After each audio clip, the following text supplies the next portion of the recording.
मुझे police permission नहीं दी, खुद कमिश्नर ऑफ पुलिस कह रहे हैं, तो किस बुनियाद पर आपने उनको इतना बड़ा प्रोसेशन निकालने दिया? और हाथों में एक नहीं, दो नहीं, तीन नहीं, 2500-300 तलवारें हैं, हाथ में कट्टा है, पिस्टल है।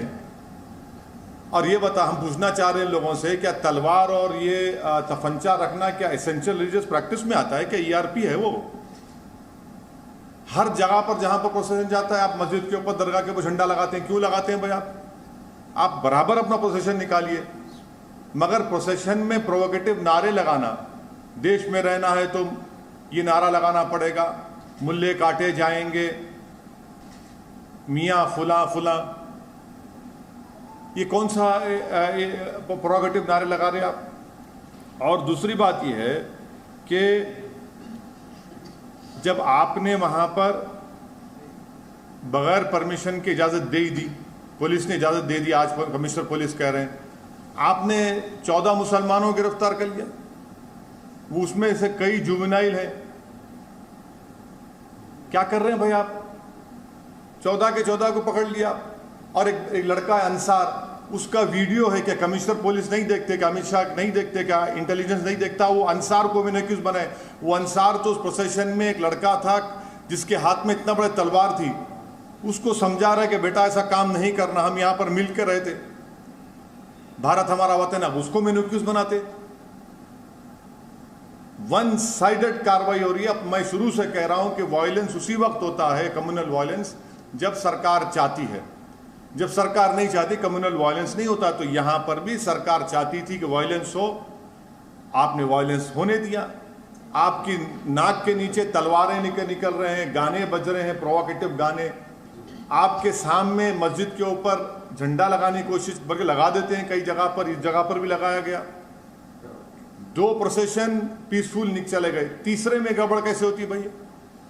तो ये सब चीजें, इसकी पूरी जिम्मेदारी मोदी सरकार पर आ जाती है। और जो दिल्ली का मुख्यमंत्री है वो तो मुसलमानों को ब्लेम कर दिया। अब उनको शर्म नहीं आती इस तरह का बयान देने के मुसलमानों ने पत्थर फेंके? चुनाव जब आते तो आप सबके वोट लेते, और जब ये मामला आया तो आप दिखाते अपना असली चेहरा। तो दिल्ली की जनता को यह भी देखना है मुख्यमंत्री का, दिल्ली के मुख्यमंत्री का ये दोहरा चेहरा, कि फौरन इल्जाम लगा देते। अरे भाई, वहां पर बगैर परमिशन के जुलूस जाता है, हाथों में एक नहीं 100 तलवारें हैं, मस्जिद के ऊपर झंडा लगाया जाता है, वहीं से झगड़ा शुरू होता पूरा। सर, लॉ एंड ऑर्डर किसी भी सरकार का वो होता है। दिल्ली में लॉ एंड ऑर्डर केंद्र सरकार के हाथ में है, और कोई भी सरकार ये नहीं चाहती कि लॉ एंड ऑर्डर खराब हो। और दंगे और ऐसी चीजें जो होती हैं वो अचानक से होती हैं, अचानक से नहीं होती। तो अचानक से नहीं होती है। मैं आपको कई इंक्वायरी कमीशन की रिपोर्ट का हवाला दे दूंगा। भिवंडी में फसाद हुआ, उसकी इंक्वायरी कमेटी रिपोर्ट देख लीजिए। कई इंक्वायरी कमीशन रिपोर्ट देख लो आप। जब सरकार चाहती है कम्युनल वायलेंस होता है, और हमेशा रिलीजियस प्रोसेशन से ही कम्युनल वायलेंस होता है।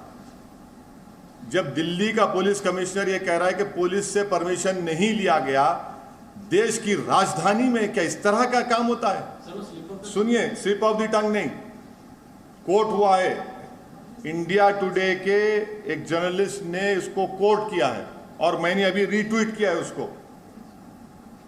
क्या बात है, दिल्ली की राजधानी में आप जुलूस निकालने देते ऐसे ही आप?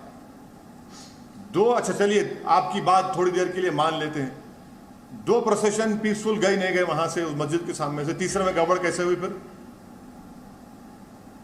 क्या दिल्ली की राजधानी में तलवार को लेकर फिर सकता है?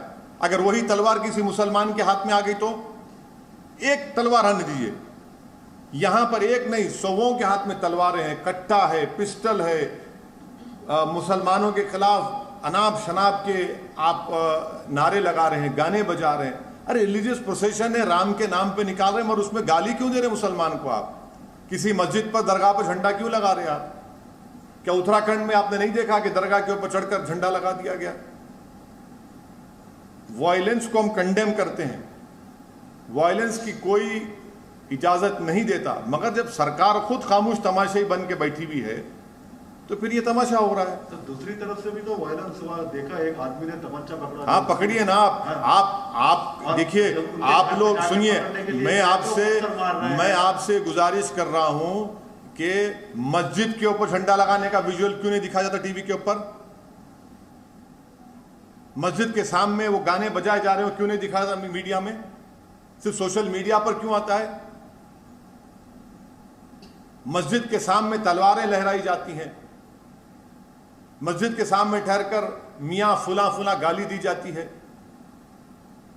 ये क्या हो रहा है? फिर आप क्या कर रहे हैं? आप अगर कोई कानून अपने हाथ में लेता है तो एक्शन लीजिए, कोई रोक रहा नहीं है आपको, due process of law follow होना चाहिए। मगर ये कौन सा है? आप तो सेलेक्टिव लॉ अप्लाई कर रहे हैं। वो अंसार जो बच्चे को रोका समझाया उसी को मैंने एक्यूज बना दिया।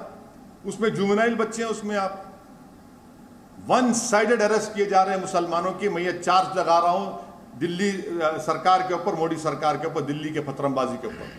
Sir, BJP says opposition inciting crowds because of appeasement. What appeasement is that? You are in power. You are in power in every place. What appeasement is happening? Mob lynching is appeasement, is it? Is mob lynching an appeasement? Is playing provocative songs against Muslims appeasement? Carrying swords and saying that Musalman dash dash, is that appeasement? Erecting a flag on a masjid and dargah, is it appeasement? Of whom? किसका appeasement हो रहा है?